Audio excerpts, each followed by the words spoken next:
Hello everyone, we are up to the third of the 48 ways which are necessary for the acquisition of Torah, namely ba'arichas sifasayim. What does arichas sifasayim mean? Literally translated, it means the arrangement of one's lips. However, the connotation is that a person should always try to vocalize and articulate the words of Torah, rather than just read the words of Torah with one's eyes. When a person is sitting there in front of a chumash, or in front of a Gemara learning Torah, one should try his utmost to express the words with his mouth and with his voice, rather than just merely reading the words. Now, does a person fulfill the mitzvah of Talmud Torah if a person just reads the words with his eyes and doesn't express the words, does not articulate the words? There is a minority opinion of the Baal HaTanya in the Shulchan Aruch Harav in Hilchos Talmud Torah, where he states that a person would not fulfill the mitzvah of Talmud Torah. A person would not perform his mitzvah of learning Torah with just meditating and just thinking about the words of Torah. A person would have to express the words in order to be yotzei the mitzvah of Talmud Torah. He says, he provides some qualification that if a person is learning with a chavrusa and he doesn't actually express the words himself, if he listens to somebody else saying the words of Torah, or if a person's sitting in a class or listening to a Torah tape and he's hearing somebody else say the words of Torah, that would also constitute the mitzvah of Talmud Torah, because that would be a form of shomea ka'ona. When a person listens, it's as if he is speaking himself. But if a person's learning on his own, the Baal HaTanya wants to say that a person would not be fulfilling the mitzvah of learning Torah. He also does provide a qualification in terms of a person who is learning be'iyun, and he wants to contemplate, and he wants to think deeply about a certain concept, so he would be fulfilling the mitzvah as well, because that is not possible with one's mouth. A person has to think about certain concepts deeply. But a person who is reading words, he's reading words in Chumash, or he's reading words in Gemara, that person would, according to the Baal HaTanya, be required to actually express and vocalize the words of Torah. This is not the consensus opinion. Most poskim hold that a person would be fulfilling the mitzvah of Talmud Torah with just reading the words of Torah. However, most opinions and most poskim do hold that the primary form of the learning Torah would only be fulfilled by one expressing and vocalizing the words of Torah. The Aruch HaShulchan and the Chai Yadim, they both say that the Ikar mitzvah Talmud Torah, the primary form of learning Torah, is with one's mouth. The Aruch HaShulchan even proves this from the fact that in the blessing that we say every day, before we learn Torah, we say, "V'ha'arevna Hashem Elokeinu es divrei Torah b'finu u'b'fi amcha b'Yisrael." We ask Hashem that He should allow the words of Torah to be sweet. Where? On our mouths. He says the mouth is the primary way in which a person fulfills the mitzvah of learning Torah. The Shulchan Aruch as well says that "Ha'maharher b'divrei Torah eino tzarich levarach." A person who merely contemplates, a person who is thinking words of Torah, would not be required to make the blessing of the blessing on the Torah. As we said before, this would not apply to somebody sitting in a shir or listening to a Torah tape. There, most poskim, Chaim Kanievsky and Shari Tshuva and the Shulchan Aruch, they say that a person who's sitting there and listening to somebody, he would also be required to make the Birchas HaTorah. But a person who's sitting and learning on his own, that person would not be required to make the Birchas HaTorah if he just thinks and learning, he doesn't express the words with his mouth. The Gra, the Vilna Gaon, argues in the Shulchan Aruch, and he says that we find the pasuk says in Sefer Yehoshua, "V'hagisa bo yom v'layla," which seems to imply that a person fulfills the mitzvah of learning Torah even with hagisa, which is a form of meditation, thinking and learning.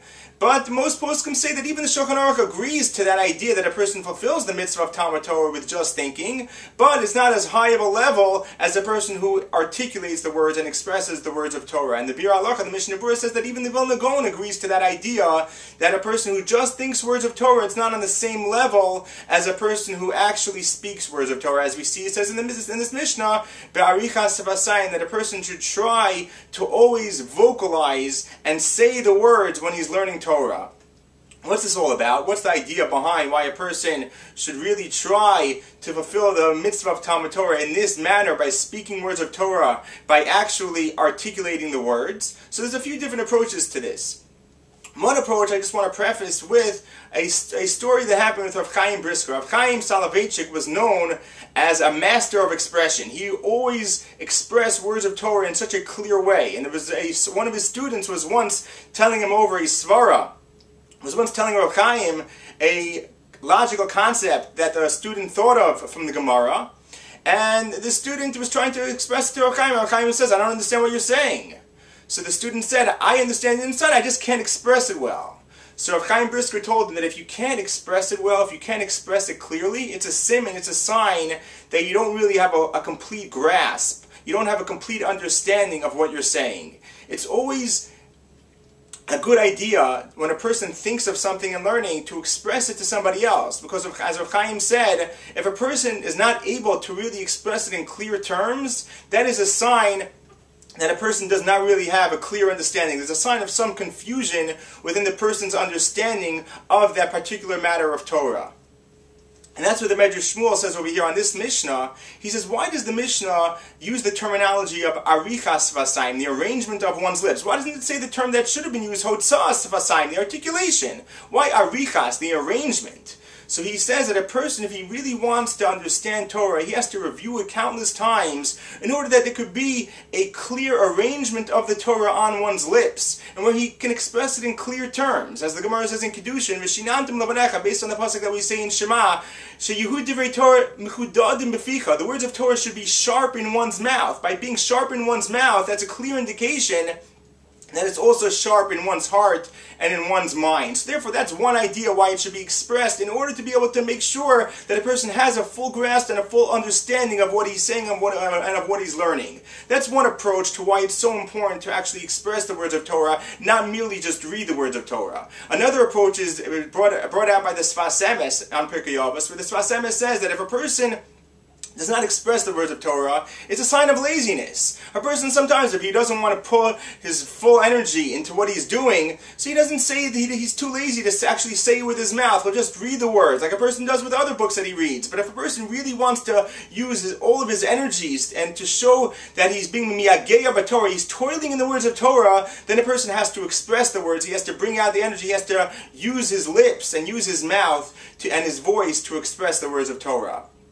A third idea we can find as well in the Tshuvas of Rabbi Akiva Eiger. Rabbi Akiva Eiger writes in Tshuva Chav Tes, he says, why is it that the Shulchan Aruch tells us that a person who merely thinks in Torah is not required to make a blessing on Torah? So he wants to say that since we see what's the source in the Torah of the mitzvah of learning Torah, we always find that the terms that are used are always terms that are formulated in terms of one teaching Torah rather than just one merely learning Torah. A person should teach Torah to his children. A person should teach Torah to his children. It's always expressed in that form where a person is teaching Torah. And therefore, Rabbi Akiva Eiger wants to say that the blessing of Torah was actually formed by the Chachamim with regard to a person learning Torah in the way it was formulated in the Torah, which is to teach Torah. So even if a person is learning Torah on his own, a person only makes a blessing if it's the type of learning that could be used to teach. So if a person merely thinks in Torah, a person doesn't know what you're thinking, so therefore that's not a form of Talmud Torah which could potentially be used to teach others. And therefore when a person thinks in learning, he doesn't make the blessing, according to the Shulchan Aruch, says Rabbi Akiva Eiger, because he's not fulfilling the mitzvah of Talmud Torah as it was originally formulated to be learned in such a manner, which is to express it in order to be able to teach it. So even if a person's not actually teaching somebody else, but a person should only make the blessing when he is expressing Torah in such a manner which could be potentially used in order to teach. So that's the idea as to why it's so important and so vital and so crucial that a person should always make sure when he's learning Torah to not just read the words of Torah, but actually express it, vocalize it, and articulate it with his mouth. Thank you.